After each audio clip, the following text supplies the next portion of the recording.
Olá pessoal, eu sou o professor Galambage e vou responder uma questão que envolve o conceito de química ambiental. E eu garanto para você que eu vou quebrar paradigmas neste vídeo. Então, essa questão caiu na prova do Enem de 2010. Logo depois da bolotinha vai sair a resposta da questão. Então, se necessário, dá um pause para que você possa respondê-la com calma. Tenta acompanhar porque vai rolar uma química. As cidades industrializadas produzem grandes proporções de gases como o CO2, o principal gás causador do efeito estufa. Isso ocorre por causa da quantidade de combustíveis fósseis queimados, principalmente no transporte, mas também em caldeiras industriais. Além disso, nessas cidades concentram-se as maiores áreas com solos asfaltados e concretados, que aumenta a retenção de calor, formando o que se conhece por ilhas de calor. Tal fenômeno ocorre porque esses materiais absorvem o calor e o devolvem para o ar sob a forma de radiação térmica. Então, quero fazer alguns comentários sobre isso daqui, pessoal. Qual é o principal gás causador do efeito estufa? Muitas pessoas acreditam que é o CO2, mas isso é uma falácia, é uma mentira sem vergonha de um tamanho sem igual. O principal gás responsável pelo efeito estufa é o vapor de água. É a água, não é o CO2. Você já teve aquela percepção, para poder provar isso, presta muita atenção. Sabe quando está aquele dia ensolarado? Isso ocorre muito no verão. Quando tem aquele dia ensolarado e de repente cai uma chuva. E logo em seguida já vem aquele sol. Sabe aquela sensação de mormaço?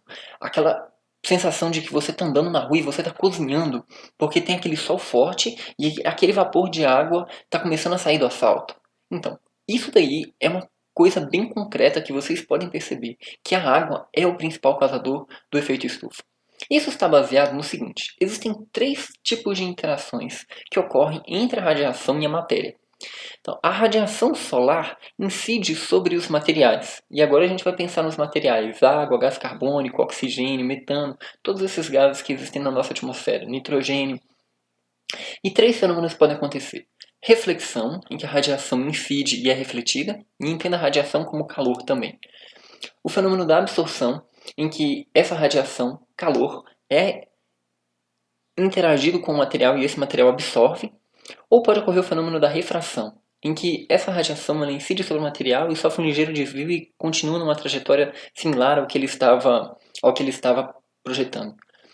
Esse fenômeno da absorção é o que é o responsável pelo aquecimento da Terra. A radiação do Sol chega sobre as moléculas que estão na nossa atmosfera, né, no ar e também no nosso solo, e alguns materiais vão absorver essa radiação. E este é o principal ponto responsável pelo aquecimento da Terra. E o principal componente químico responsável por isso é a água. Não é gás carbônico, não é metano. Isso é uma baboseira sem igual. Eu tenho alguns artigos que eu estou deixando aqui na descrição do vídeo para você estudar mais sobre isso. Então, uma vez que essa radiação interage com a água e ela absorve, aí a gente vai ter a manutenção da temperatura da Terra. É muito importante frisar que existem alguns estudos que falam que se não tivesse vapor de água na atmosfera, primeiro, a vida não seria possível como a gente conhece. E o segundo ponto é que a temperatura média da Terra seria em torno de menos 120 graus. Tá entendendo? Sem água, a temperatura do planeta ia ser muito, muito, muito baixa. Então não tem nada desse negócio de CO2 tá fazendo com que aumente a temperatura da Terra. Não existe nada que comprove isso. Este fenômeno da ilha de calor, sim, é um fenômeno bem interessante, que está associado justamente com esse fenômeno da absorção. Mas não são os gases os principais constituintes que vão fazer com que a temperatura aumente no fenômeno da ilha de calor que ocorre nos grandes centros. É por causa da substituição de compostos químicos que refletem a radiação por compostos químicos que absorvem a radiação. Que materiais que refletem radiação? Folha das árvores, folha de gramíneas e tudo mais. Quando você remove gramíneas e remove árvores, e substitui eles por concreto e por massa asfáltica, ao invés de a radiação ser refletida, ela está sendo absorvida. E quando a gente absorve radiação, a temperatura do planeta aumenta, a temperatura do local está aumentando. Então, diante dessa explanação, dessa contextualização, vamos para as alternativas para poder tentar encontrar qual é o ponto falho de cada uma delas. Em áreas urbanas, devido à atuação conjunta do efeito estufa e ilhas de calor, espera-se que o consumo de energia elétrica. Aqui ele já faz um vínculo deste fenômeno de absorção de radiação, né, do uso desses gases com o consumo de energia. Então, primeiro item, diminua devido à utilização de caldeiras por indústrias metalúrgicas, né? Não tem nada a ver. Então aqui ele está falando, já que a caldeira tem que esquentar os materiais e a temperatura do planeta está mais alta, então a caldeira não vai precisar esquentar tanto, né? Então esse raciocínio não faz muito sentido, tá bom? Então não tem nada a ver, não vai modificar em nada no consumo de energia pelas caldeiras das indústrias. As caldeiras vão continuar gastando a mesma quantidade de energia para poder aquecer o que eles devem aquecer. Item B. Aumente devido ao bloqueio da luz do Sol pelos gases do efeito estufa. Né? Não, nada a ver. Então, o consumo de energia não vai estar associado com isso, até porque não vai ocorrer um bloqueio da luz. Né? Vai ter uma absorção dessa luz, vai fazer com que essa radiação seja absorvida e que você tenha um maior consumo, um aumento da temperatura. E aqui ele faz uma mistura de dois tipos de coisa, né? Então, uma coisa é a radiação que vai fazer com que aqueça-se o planeta, né? Que é uma radiação ali na região do infravermelho e do ultravioleta. A radiação visível ela vai continuar sendo atravessada, independente dos gases do efeito estufa, né? Ou desses gases que absorvem a radiação.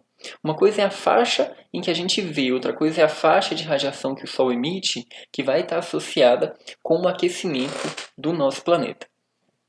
Então, um gato não tem nada a ver com sapato. Uma coisa é a radiação que a gente vê, outra coisa é a radiação que aquece. Né? Então, a gente não vai precisar utilizar mais lâmpadas porque a radiação está sendo absorvida. Porque a radiação que é absorvida é outra radiação.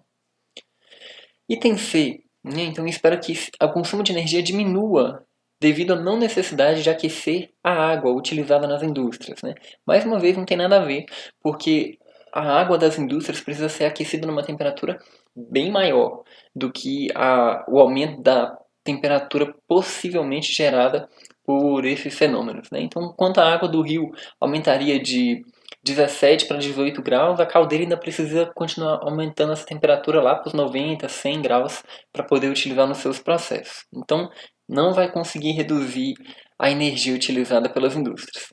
Item D, né? O consumo de energia elétrica deve aumentar devido à necessidade de maior refrigeração de indústrias e residências. Correto, né? Quando está quente, a gente liga ar-condicionado para tudo quanto é lado. Então o consumo de energia elétrica aumenta. Item E, diminua devido à grande quantidade de radiação térmica reutilizada. Né? Não tem nada a ver, a gente não consegue reutilizar essa radiação térmica ainda. É bem verdade que hoje já existe uma disseminação muito grande da utilização da energia solar para o aquecimento de água em várias residências. Isso ajuda a diminuir o consumo de energia elétrica. Né? Então, esse conceito ainda não estava sendo muito bem aplicado aqui na prova de 2010. Hoje, isso dali pode acabar até sendo um pouco questionável, né? Uma questão dessas nos dias de hoje, em que o uso dessas tecnologias solares, né, as energias verdes, estão num uso maior, essa é uma questão que poderia até levar a ser anulada. Então, para este ano de 2010, né, não se tinha uma popularização tão grande do uso dessa energia solar, então essa questão, esse item aqui ainda estaria um item errado. Hoje, pode ser que ele já possa ser considerado verdadeiro. Então é isso, se você ficou com alguma dúvida na explanação dessas questões, é só deixar aí nos comentários ou mandar um contato para mim lá no Instagram ou no Facebook que eu respondo assim que possível. Até a próxima. Tchau.